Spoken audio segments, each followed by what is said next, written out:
Bonjour à tous et bienvenue sur boursicoté.com pour cette nouvelle analyse technique du CAC 40 en point matinal avec une configuration qui se neutralise puisque hier on a ouvert ici sur la zone des 7250 points. On est venu tester la résistance mineure ici des 7320 avant de se stabiliser. Et bien aujourd'hui on revient dès l'ouverture donc sur cette zone des 7250. On peut voir d'ailleurs que le test est très précis puisqu'au plus bas on a actuellement 7249.47. Et on semble vouloir repartir à la hausse, mais globalement, eh bien, on reste sur une évolution qui se neutralise. On avait eu ici cette impulsion, cette phase de consolidation, et depuis, eh bien, on navigue quasi à l'horizontale. Concernant les indicateurs techniques, les histogrammes du MACD nous indiquent ici une dynamique plutôt positive, mais on évolue sous la zone d'équilibre, donc c'est assez partagé. Le RSI, c'est quant à lui neutralisé aussi dans cette unité de temps 4 heures. Alors, au niveau de la configuration, hier soir, je vous indiquais que sur le daily, on peut le voir d'ailleurs sur ce graphe, on était sur une dynamique qui restait haussière, puisque au-dessus ici de ces moyennes mobiles.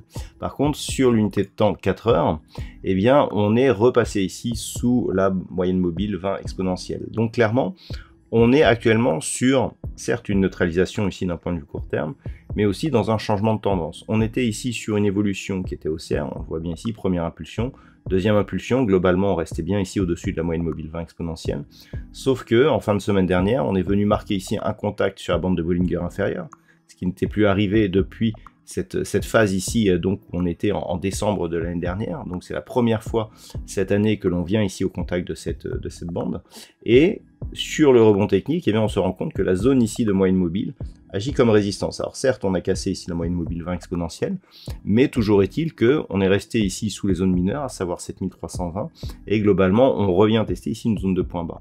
Donc l'objet de la séance sera d'observer si effectivement on peut passer justement ces zones et repasser au-delà des 7320, auquel cas on reprendrait une petite option positive donc sur les évolutions futures de l'indice qui devrait être confirmé ici par une rupture de la zone des 7380 points.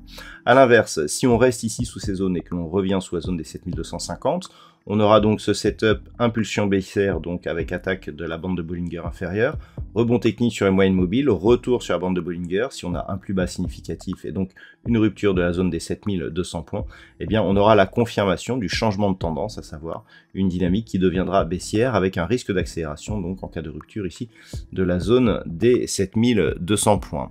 Au niveau des valeurs aujourd'hui, nous avons des belles hausses sur l'indice. Worldline gagne 2,62%. Derrière, nous avons des hausses plus contenues, inférieures à 0,5%, comme par exemple AXA, Alstom, Capgemini ou BNP Paribas. Le secteur bancaire est plutôt bien placé aujourd'hui. Au niveau des plus fortes baisses, nous avons des valeurs comme Eurofins Scientifique avec moins 1,72%.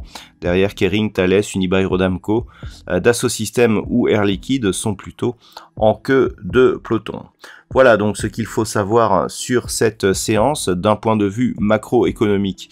Alors nous avons eu les chiffres de l'inflation ce matin en France, donc des chiffres de l'inflation qui restent soutenus. On s'attendait à avoir une inflation en rythme annuel à 6,1%, on est à 6,2%, on a 0,9 contre 0,7 attendu donc pour le mois, c'est une estimation pour le mois de février, donc cela risque de peser un petit peu sur l'euro quand on sait que eh bien, la Banque Centrale Européenne communiquera lors des minutes de la BCE, donc durant la semaine.